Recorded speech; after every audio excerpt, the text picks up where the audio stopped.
I want to share something for those of you that are going through some really hard times right now. And let's face it, even if you're not going through something hard right now, you're going to. You're going to see me looking over to the side here because I'm looking at my notes that I took from church. But today, our pastor covered Isaiah 11, 1 through 10.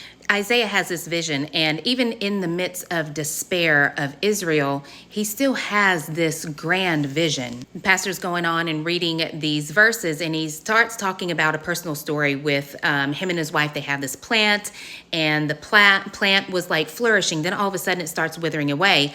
Well, he's wondering, so he digs up the soil and he notices that the root is like this big ball of just roots. He decided to cut that big ball of roots so that way it would have room and space to grow and expand. And once he did that, it started flourishing again. And in Isaiah, he actually compares the situation in Israel to that of a stump. It's just dead and lifeless. Isaiah knows that there's going to be something great that grows out of this stump.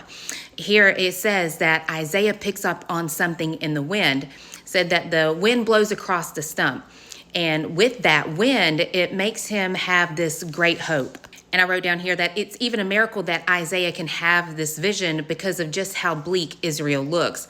Sometimes things come out of that bleakness. Sometimes you have to cut back in order for the new to grow. Kind of like that story of what my pastor was saying where there was a ball of roots and he had to cut it back before there's new life that can come up. It's not by might and it's not by power, but it's by the wind that blows across the stump, the wind being the Holy Spirit. God doesn't allow us to be torn down. He may allow us to be stretched and to go through hard times, but there's a pruning going on. Our God grows things out of dead stumps. Now listen to this. He refers to Job 14. Now I'm getting ready to wrap this up. So Job 14, and I am going to Job 14, 7 through 9. And I'm reading out of, I think it's the New Living Translation. Even a tree has more hope. If it's cut down, it'll sprout again and grow new branches.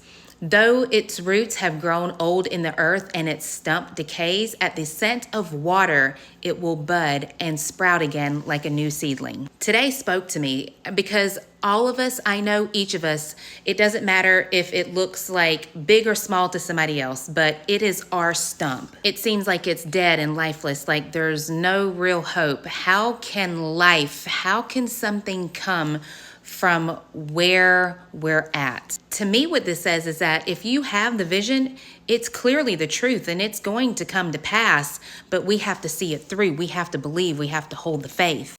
That even though it looks bleak right now, that's not what's going to be. And we know the same thing even with our life, our friends, is we start pruning away those dead branches, the friends who were only there if we were partying or if we were drinking, situations, things that you cut away. But from that pruning, new life came and an even better one.